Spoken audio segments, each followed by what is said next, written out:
السلام علیکم۔ چلتے ہیں قسط نمبر 18 کی طرف۔ سردی کا زور پہلے سے ذرا ٹوٹا تھا۔ اس صبح بھی سنہری سی دھوپ ٹاکسم اسکوائر پر بکھری تھی۔ مجسمہ آزادی کے گرد ہر سو سونے کے ذرات چمک رہے تھے۔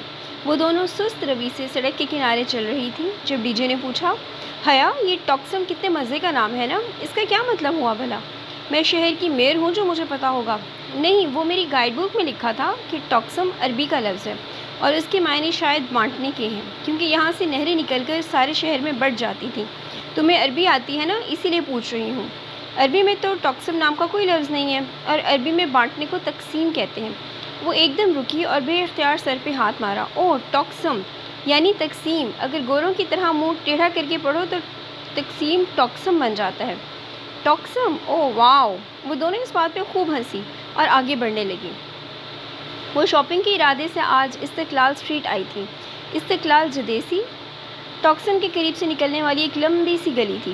وہ گلی دونوں اطراف سے قدیم آرکیٹیکچر والی اونچی اونچی عمارتوں سے گھری تھی۔ گلی بے حد لمبی تھی۔ وہاں انسانوں کا ایک رش ہمیشہ چلتا ہوا دکھائی دے رہا ہوتا۔ بہت سے سامنے سے جا رہے ہوتے اور بہت سے آپ کی طرف آ رہے ہوتے۔ ہر شخص اپنی ہی دھن میں تیز تیز قدم اٹھاتا جا رہا ہوتا۔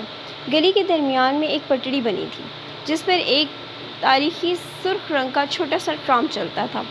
وہ پیدل انسان کی رفتار سے دگنی رفتار سے چلتا اور گلی کے ایک سرے سے دوسرے سرے تک پہنچا دیتا تھا۔ اس گلی کو ختم کرنے کے لیے بھی گھنٹہ تو چاہیے ہی تھا۔ وہاں دونوں اطراف میں دکانوں کے شیشے اور اوپر کمکمے لگے تھے۔ بازار، night clubs, restaurants, coffee shops, designer where, Hare brand کی دکانیں وہاں موجود تھیں۔ چند روز پہلے وہ ادھر آئیں تو صرف ونڈو شاپنگ میں ہی 2.5 گھنٹے گزر گئے، اور تب بھی وہ استقلال جدیسی کے درمیان تک ہی پہنچی تھیں، سو تھک کر واپس ہو گئیں۔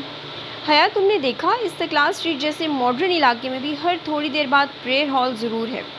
بڑے نیک ہیں بھائی یہ ترک۔ وہ قدرے تنزیہ ہنسی اور پھر متلاشی نگاہوں سے ادھر ادھر دیکھنے لگی۔ استقلال اسٹریٹ آنے کا مقصد جہان سے ملنا تھا، اور وہ صرف اسی لیے یہاں آئی تھی کہ برگر کنگ جائے، اور میں یہاں سے گزر رہی تھی تو سوچا کہہ کر اس سے ملاقات کا بہانہ ڈھونڈ لے۔ وہ دونوں ساتھ ساتھ تیز رفتاری سے چل رہی تھیں۔ وہاں ہوا تیز تھی اور حیا کے بال اڑ اڑ کر اس کے چہرے پر آ رہے تھے۔ وہ بار بار کوٹ کی جیب سے ہاتھ نکالتی اور انہیں بالوں کے پیچھے اڑس لیتی۔ تبھی اس نے برگر کنگ کا بورڈ دیکھا تو ڈی جے کو بغیر بتائے ریسٹورانٹ کے دروازے تک آئی۔ اس سے پہلے کہ وہ دروازے پہ ہاتھ رکھتی، دروازہ اندر سے کھلا اور کوئی تیزی سے باہر نکلا۔ وہ بے اختیار ایک طرف ہو گئی۔ نکلنے والا جہان سکندر تھا۔ وہ اسے پہچان گئی تھی، مگر وہ اکیلا نہیں تھا۔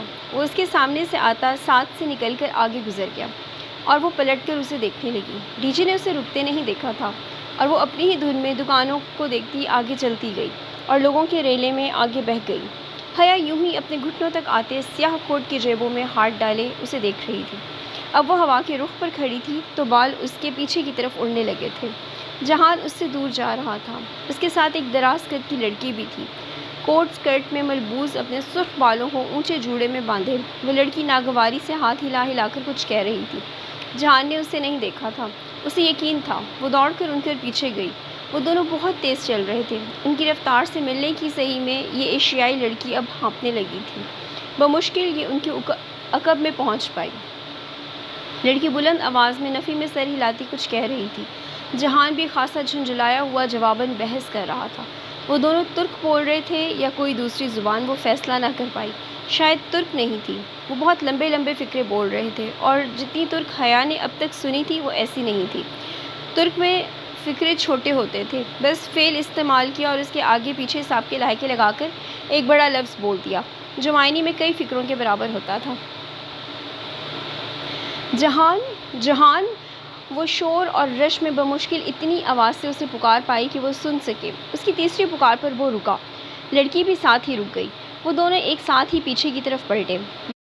جہان! جہان کو دیکھ کر اس کے ہونٹ خوشگوار سی مسکراہٹ میں ڈھلنے لگے تھے۔ کیا مسئلہ ہے؟ اس نے سنجیدہ اکھڑے کھڑے انداز میں ابرو اٹھائے۔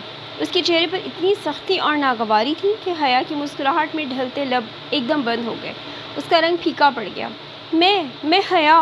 وہ بے یقینی سے بنا پلک جھپکے اسے دیکھ رہی تھی۔ اسے شک گزرا کہ جہان نے اسے نہیں پہچانا۔ ہاں تو پھر؟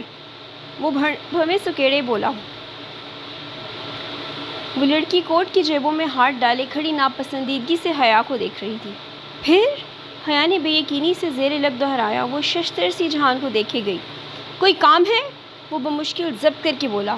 حیا نے دھیرے سے نفی میں سر ہلایا۔ اس میں بولنے کی سکت ہی نہیں رہی تھی۔ تو میری شکل کیا دیکھ رہی ہو؟ جاؤ!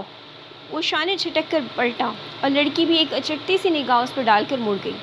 اس سے کلاس اسٹریٹ پر لوگوں کا ریلا آگے بڑھتا گیا۔ جہان، سکندر اور اس لڑکی کے پیچھے بہت سے لوگ اس سمت جا رہے تھے۔ کتنی ہی دیر وہ ساکت کھڑی بہت سے سروں کی پشت کے درمیان ان دونوں کو دور جاتے دیکھتی رہی۔ اس کی پلکیں جھپکنا بھول گئی تھیں۔ ان دونوں کے سراپے ہجوم میں گم ہو رہے تھے اور وہ دو نقطے بنتے جا رہے تھے، مدھم، دور، بہت دور۔ حیا اور ڈی جے کہیں دور اتھل پتھل سے سانسوں کے درمیان چلتی ہوئی آ رہی تھی، مگر وہ سن نہیں رہی تھی۔ اسی طرح بھیڑ کے درمیان پتھر ہوئی کھڑی اس سمت دیکھ رہی تھی اور وہ بہت دور جا چکے تھے۔ ساکت پتلیوں میں اب درد ہونے لگا تھا۔ بالآخر بوجھ سے اس کی پلکیں گری اور جھک کر اٹھیں تو منظر بھیگ چکا تھا۔ اس نے پھر سے پلکیں جھپکائیں تو بھیگی آنکھوں سے قطرے رخساروں پر گرنے لگے۔ سامنے کا منظر قدرے واضح ہوا، مگر لمحے بھر کی تاخیر سے اس کا تعاقب ہار گیا تھا۔ وہ دونوں بھیڑ میں کہیں گم ہو گئے تھے اور یہ اپنا منظر کھو چکی تھی۔ آنسو ٹپ ٹپ اس کی تھوڑی سے نیچے گر کر لڑھکنے لگے تھے۔ حیا، کدھر رہ گئی تھی تم؟ ڈی جے نے نڈھال سی آ کر اس کا شانہ جھنجھوڑا۔